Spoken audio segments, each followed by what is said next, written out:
back. It's time for this very, very special chat with Pastor Joseph Belibi, all the way from England. You're welcome to Cameroon Feeling. Yes, how are you doing? Thank you for having me. Yeah, I'm doing great. How are you doing? Oh, you know, I'm back home, kind of. This is beautiful. I mean, I'm so happy to be here. And, yeah, I've been around. I've been to my village. Where's that? It's in Elon, Minkugu.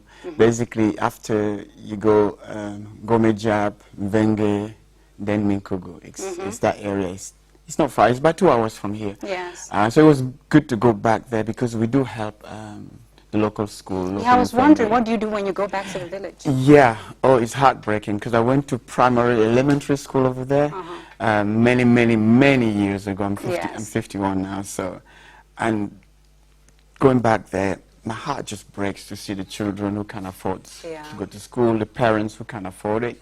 So we do some charitable work basically with some partners overseas. So they do help me to help them as well. So with water, education, and anything else that you can find. A lot of people not well. It's really, really heartbreaking. So that's my pleasure to do it. You know, on this segment of the program, we kind of pry into the lives of Cameroonians, living in Cameroon or out of Cameroon. So we're just going to discover who you are, what you do. You've lived overseas for almost 30 years now. Yes, so since 1992, I landed in London, and it was really difficult because French is my first language. Yes. So from Lycée Leclerc to London, it was really a challenge. So I had to learn the ABC of English. You know, now this is a good time to tell somebody, when you have the opportunity to learn English. You're Come in a on bilingual now. country. Learn English, absolutely. So I learned that the hard way. But obviously a few years later, I did Middlesex University, so that got me into the system. So I kind of lived longer in England than here. Yeah, that's true. You just said you're 51 years? Yeah, absolutely. And about over 30 years in England. Yes, absolutely. But then as a Cameroonian stepping into England, how was the culture shock for you? Oh, absolutely. It's a mixed feelings, basically. You still miss your homeland, but you're eager to discover what's going on overseas. And then all of a sudden, you back and forth. The culture was really big shock, seeing the progress, seeing what they're doing and seeing where we are. And I'm thinking, my goodness, we need to make some progress here. We need to do something to step up.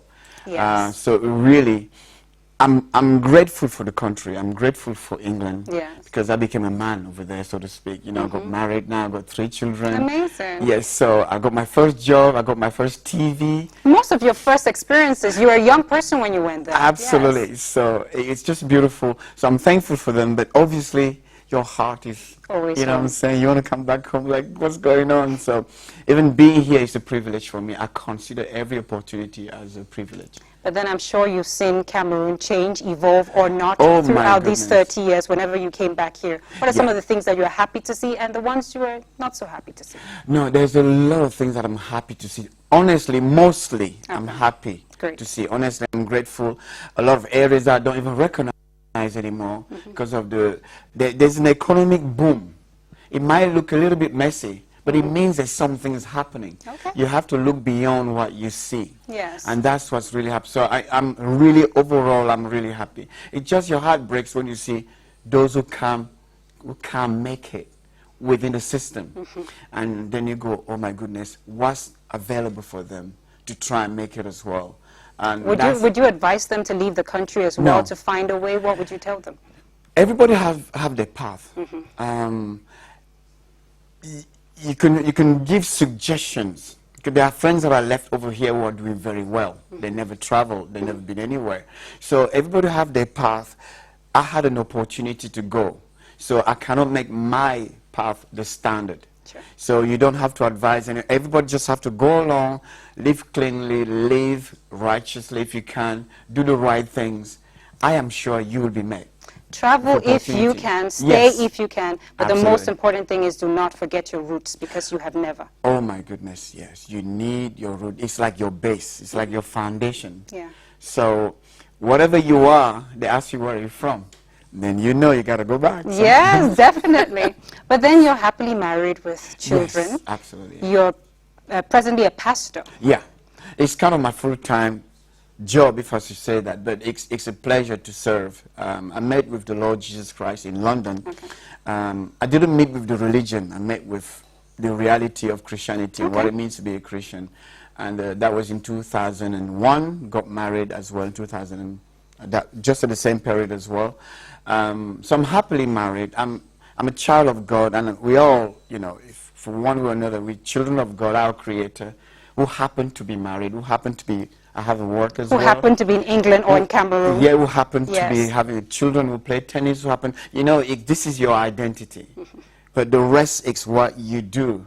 And whatever you do, your identity will ooze out. It will go throughout, basically. You mentioned your kid playing tennis. We're going to get to that. Yeah. But first off, what's unique about what you do is you preach on the streets.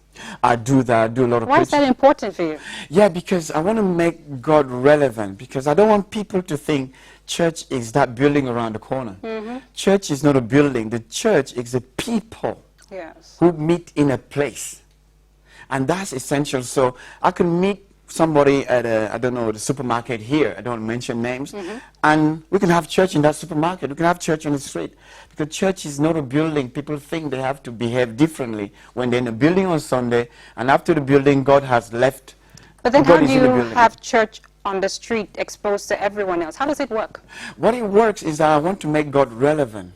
I want to let people know that, okay, if you've been let down by everybody in the society, there's a God who created you. You might want to just check with him. He's not far. He can talk to you. He's there for you. But religiousness and religion has made him like he's a big... Confined to a space. Yeah, and he's a big boss over there. You can't reach him. You need that man. You need this one. You need the religious system. No, he is available, and he's using people like me and you and other people to say, look, I am here. Talk to me. You don't need a middleman. Yeah. That would help, isn't it? So you can meet people So that's one-on-one on the street, yeah. and you give the message. Jesus went on the street. Yeah. In fact, the religious people kicked him out of the temple. And he went on the street, and guess what? The man of the street loved him. And You he have a did to point him. there. You're right. But then your daughter, junior tennis champion in Scotland. Big deal. Yeah. What happened, there's many, you know, England has Scotland, Wales, Yes. different countries within the Great Britain. So sometimes when it's tough in one area, just go look around. Okay. Use a bit of wisdom. Yes. So she went to an area that she was not known because she's 14. Okay. And she goes there, see those big girls, bless them, you know, they kind of looked at her and thinking, well, we can wipe the floor. Right. And then she just surprised them, and she won. It was a big boost for her. She was supposed to be here in Cameroon for the ITF. The Cameroon is hosting their first ITF in tennis club in Yaoundé. But she had an injury. RTF is a competition? ITF, yeah, it's the International Tennis Federation, which is worldwide, but it's organized in different countries. And Cameroon is hosting for the first time, and that's it. So she was supposed to be here, but she had an operation this month, and then by next year she'll be fine. What's her name? Abigail. Abigail, get well soon. We want you here so you can come right here and chat with me. Absolutely, yeah. So she has a brother, Gabriel, and Annika. They both, the whole house play. My wife's called Patricia, Belibi. Yeah. We both play. We're just a tennis family. So we pray, we play tennis, we eat, we have fun, and that's everything.